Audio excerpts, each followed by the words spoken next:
নমস্কাৰ বন্ধু বান্ধৱীসকল, আজি আমি এটা নতুন ভিডিঅ' লৈ আপোনালোকৰ ওচৰত উপস্থিত হৈছোঁ। ভগৱানৰ অৰ্থ কি?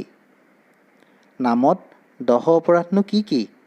এই কথা জানিবৰ বাবে আমাৰ ভিডিঅ'টি লাইক, শ্বেয়াৰ আৰু ছাবস্ক্ৰাইব কৰি দিব আৰু কাষতে থকা বেল আইকনটো দবাই দিব, যাতে আমাৰ নতুন ভিডিঅ'ৰ ন'টিফিকেশ্যন পাই থাকে।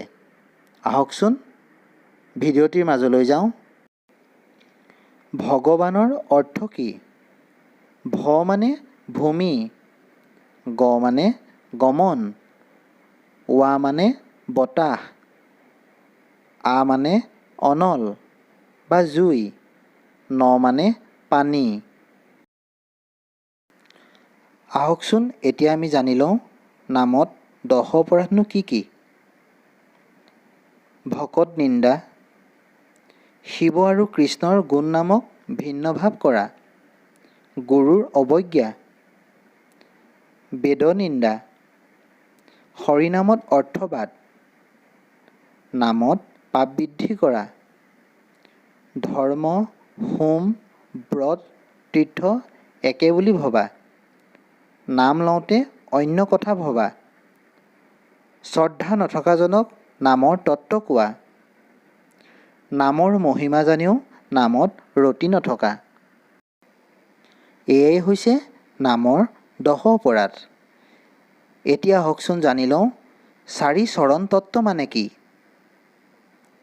গুৰুৰ অজয় চৰণ, দেৱৰ অভয় চৰণ, নামৰ ৰাতুল চৰণ, ভকতৰ শীতল চৰণ। 4 ব্ৰহ্ম কি? 4 ব্ৰহ্ম হ'ল গুৰুৰ অভয় ব্ৰহ্ম, দেৱৰ পূৰ্ণ ব্ৰহ্ম, নামৰ শব্দ ব্ৰহ্ম, ভকত শুদ্ধ ব্ৰহ্ম। আহকচোন 4 গুৰু কি কি? কৃষ্ণ, শংকৰ, মাধৱ, অঞ্জনীয়া।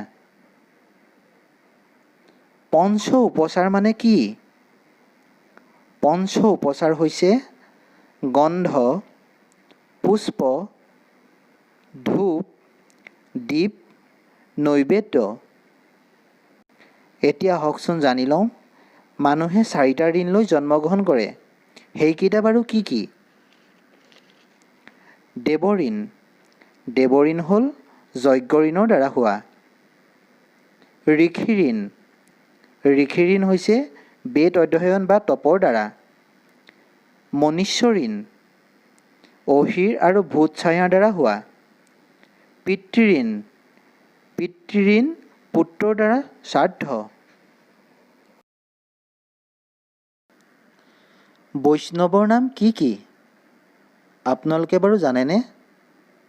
আহকচোন জানি লওক। হৰ, কপিল, সনত, শুক, ব্ৰহ্মা, মনু, নাৰদ, যম, প্ৰহ্লাদ, বলি, ভীষ্ম আৰু জনক। বৈষ্ণৱ 3 ভাগত বিভক্ত। হৰ, কপিল, সনত, শুক এই 4জন নিগুণ বৈষ্ণৱ। ব্ৰহ্মা, মনু, নাৰদ, যম এই 4জন কেৱল বৈষ্ণৱ। প্ৰহ্লাদ, বলি, ভীষ্ম, জনক এই 4জন একান্ত ভকত। পঞ্চতত্ত্ব কি কি? আপোনালোকে বাৰু জানেনে? আহকচোন জানি লওক।